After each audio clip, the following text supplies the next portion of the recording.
কেন বাড়িতে শনি ঠাকুরের ছবি রাখতে নেই, আবার কেন এই শনি ঠাকুরের পুজোও বাড়িতে করতে দেখা যায় না, এমনকি এই শনি ঠাকুরের প্রসাদকে কেন বাড়ির চৌকাঠেও তোলা যায় না, কিন্তু হিন্দু ধর্মের ৩৩ কোটি দেবদেবীর মধ্যে কেন এই শনি ঠাকুরের ক্ষেত্রেই এত নিয়ম। তাই আজ শিবের বাড়িতে জগন্নাথের এই ভিডিওর মাধ্যমে জেনে নিন শনি ঠাকুরের ছবি বাড়িতে রাখলে ঠিক কি হতে পারে। ওম নীলাঞ্জনং সমাভাসং রবিপুত্রং যমাগ্রজম ছয়ামার্তদু স্বয়ংভূতং তং তমামি শনেশ্চরম। হিন্দু ধর্মে এই শনি ঠাকুর মানেই একটু ভয় ভয় ব্যাপার, কারণ বিশ্বাস করা হয় এই ঠাকুরের কোপে কেউ যদি পড়েন তাহলে আর রক্ষে নেই, অর্থাৎ শনির সাড়ে সাতি থেকে শনির কুনজর সব কিছুই সেই ব্যক্তিকে গ্রাস করে। আবার এই শনিদেব এতটাই বদরাগী যে তিনি সামান্যতম অন্যায় অনাচার মোটেও সহ্য করেন না। কিন্তু অন্যান্য দেবদেবীদের ছবি আমাদের বাড়িতে থাকলেও কেন একটিও ছবি আমাদের বাড়িতে থাকে না এই শনিদেবের? তবে কেন এই শনি ঠাকুরের ছবি বাড়িতে রাখা হয় না, বা বাড়িতে রাখলে ঠিক কি হয়? আজ এই শনিদেবের সাথেই জুড়ে থাকা এক অজানা কাহিনী নিয়েই হাজির হলাম আমরা। তাই ভিডিওটির শেষ পর্যন্ত অবশ্যই দেখার অনুরোধ রইল সকলকে। হিন্দু শাস্ত্র মতে সপ্তাহের 7টি দিন একটি দেবদেবীদের বার হিসেবে পরিচিত হলেও এই শনিদেবের বার হচ্ছে শনিবার। তাই প্রত্যেক শনিবারে প্রতিটি শনি মন্দিরে শনিদেবের বিশেষ পূজার্চনা করা হয়। তবে হিন্দু ধর্ম মতে এই শনিদেব হচ্ছেন কর্মফলের দেবতা, অর্থাৎ যিনি আমাদের কর্মের দ্বারা ফল প্রদান করেন। এমনকি এই শনিদেবের পুজো প্রতিটি হিন্দু ধর্মাবলম্বী মানুষেরা খুব কঠোরভাবে করে থাকেন, কারণ মনে করা হয় শনির পুজো করতে গিয়ে যদি কোনো ভুল করে বসেন কেউ, তাহলে তুষ্ট হওয়ার বদলে শনিদেব উল্টে ক্ষুব্ধ হয়ে যেতে পারেন। তবে এই শনিদেবকে বিশেষ একটি মন্দিরে দেখা গেলেও বাড়িতে কেন তার একটিও ছবি দেখতে পাওয়া যায় না, এ প্রসঙ্গে হিন্দু ধর্মের এক পৌরাণিক কাহিনী বলছে, হিন্দু ধর্মাবলম্বীরা সাধারণত যেসব দেবদেবীর পুজো করে থাকেন বাড়িতেই তাদের মূর্তি প্রতিষ্ঠা করা হয়। তবে শনি ঠাকুরের মূর্তি কখনোই বাড়িতে রাখা হয় না। কেন? শনি দেবতার মূর্তি বাড়িতে রাখা অশুভ বলেই মনে করা হয়, কারণ শনি একবার অভিশাপ পেয়েছিলেন যে তিনি যেখানেই দৃষ্টি দেবেন সেখানেই ক্ষতি হবে। আর সেই কারণে শনির দৃষ্টি এতই ভয়ঙ্কর, বাড়িতে শনি ঠাকুরের মূর্তি থাকলে তার দৃষ্টি সরাসরি সেই পরিবারের সদস্যদের ওপর পড়ে। শনির কুনজরে বড় ক্ষতি হয়ে যেতে পারে ওই বাড়ির সদস্যদের। সেই কারণে বাড়িতে কখনোই শনির মূর্তিকে রাখা হয় না। আপনি যদি শনি মন্দিরে গিয়ে শনি ঠাকুরের পুজো করেন, তখনও তার চোখের দিকে কোনো দিনও ভুল করেও তাকাবেন না। তবে প্রায় প্রতিটা বাড়িতে বা মন্দিরে ঠাকুর ঘরে রাধাকৃষ্ণ, শিব, লক্ষ্মী, গণেশ, কালী ছাড়াও অন্যান্য দেবদেবীর মূর্তি দেখা গেলেও দেবী দুর্গা, লক্ষ্মী বা ভৈরবনাথের মূর্তি অর্থাৎ শনিদেবের মূর্তি দেখা যায় না কখনোই। আবার পৌরাণিক কাহিনী অনুসারে শনিদেব ভগবান শ্রীকৃষ্ণের ভক্ত ছিলেন। তিনি সর্বদা তার ঈশ্বরের উপাসনায় মগ্ন থাকতেন। একবার শনিদেবের স্ত্রী শনিদেবের সঙ্গে দেখা করতে গেলে সেই সময়েও শনিদেব শ্রীকৃষ্ণের ভক্তিতে মগ্ন ছিলেন। স্ত্রীর বহু চেষ্টা সত্ত্বেও শনিদেবের একাগ্রতা ভাঙতে পারেননি। তা দেখে শনিদেবের স্ত্রী রেগে গিয়ে শনিদেবকে অভিশাপ দেন যে শনিদেবের দৃষ্টি যার ওপর পড়বে তার কোনো শুভ ফল হবে না। শনিদেব তার ভুল বুঝতে পারলেও অভিশাপ ফিরিয়ে নেওয়ার ক্ষমতা তার স্ত্রীর আর ছিল না। এরপর শনিদেব চোখ নামিয়ে হাঁটেন যাতে তার দৃষ্টি কারোর দিকে না পড়ে এবং কাউকে অশুভ পরিণতির সম্মুখীন হতে না হয়। আর এই কারণে বাড়িতে শনিদেবের মূর্তি রাখা কখনোই উচিত নয়, যাতে তার দৃষ্টি কারোর ওপর না পড়ে। আর এই কারণেই বেশিরভাগ মন্দিরে শনিদেবের মূর্তির পরিবর্তে একটি বিশাল শিলাকে পুজো করা হয়।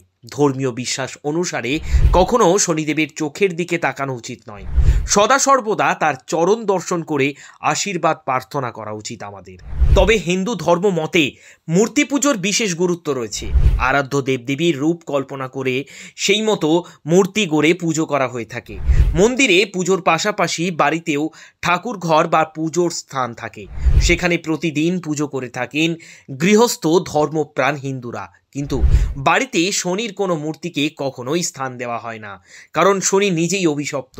আর এই অভিশাপের কারণেই শনির মূর্তি রাখার সাহস পান না কেউ। পুরাণ অনুসারে তিনি অভিশাপ পেয়েছিলেন যে তার দিকে যিনি তাকাবেন তারই সর্বনাশ হবে। শনির দৃষ্টিতে তাই সবাই ভয় পান। শনির দৃষ্টি এড়াতেই ঘরে শনির মূর্তি রাখা হয় না।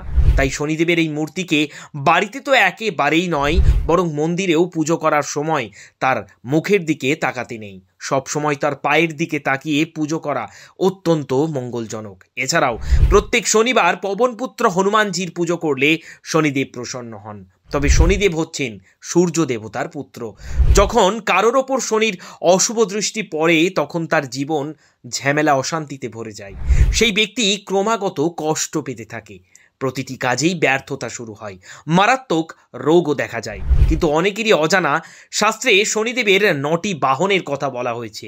তাই শনির বাহনগুলিকে কখনোই অবজ্ঞা অবহেলা করা উচিত নয়। যেমন রাজহাঁস। রাজহাঁসকে শনির বাহন বলে মনে করা হয়। শনিদেব রাজহাঁস পছন্দ করেন।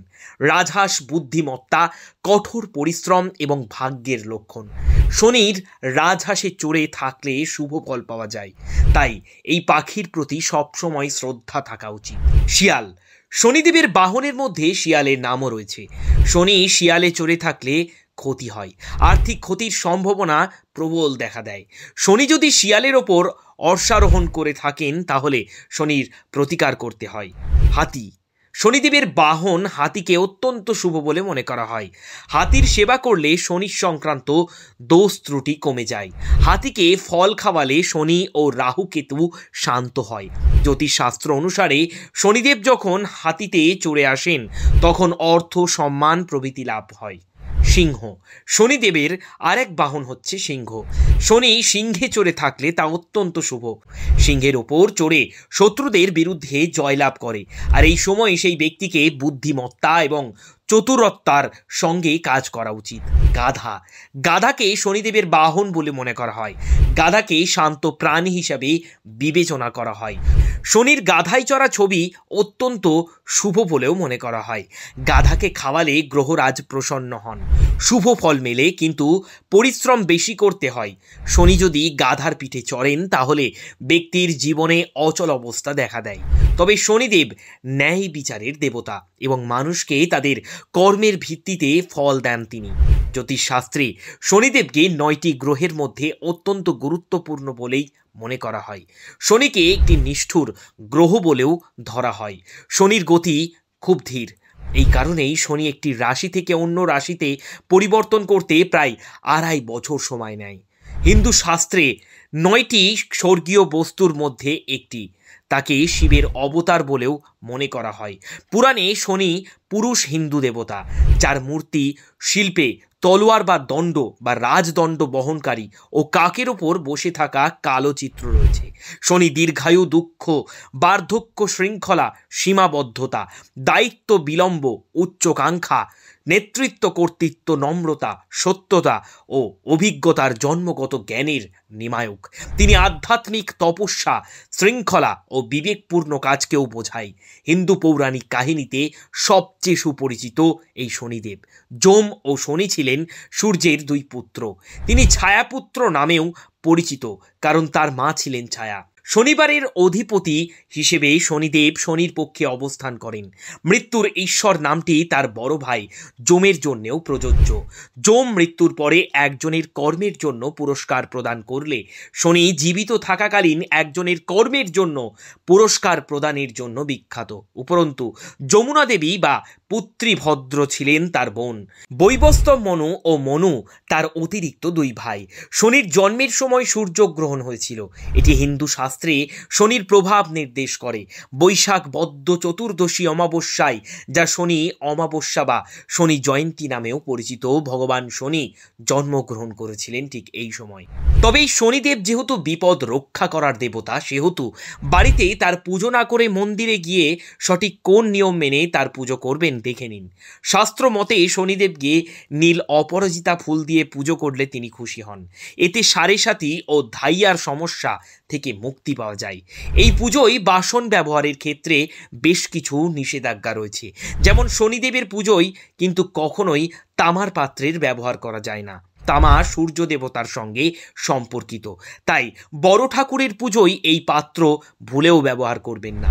তার বদলে লোহার তৈরি পাত্র ব্যবহার করা যেতে পারে, এটি উপযুক্ত বলেই মনে করা হয়। শাস্ত্রে বলা হয়েছে যে শনিদেবের পুজো করার সময় কখনোই তার সামনে প্রদীপ জ্বালানো উচিত নয়, তার পরিবর্তে বট গাছের নিচে প্রদীপ জ্বালানো উচিত, এতে বেশি উপকার পাবেন। শাস্ত্রে বলা রয়েছে যে শনিদেবের পুজোর সময় পোশাকের রঙের দিকেও খেয়াল রাখতে হয়।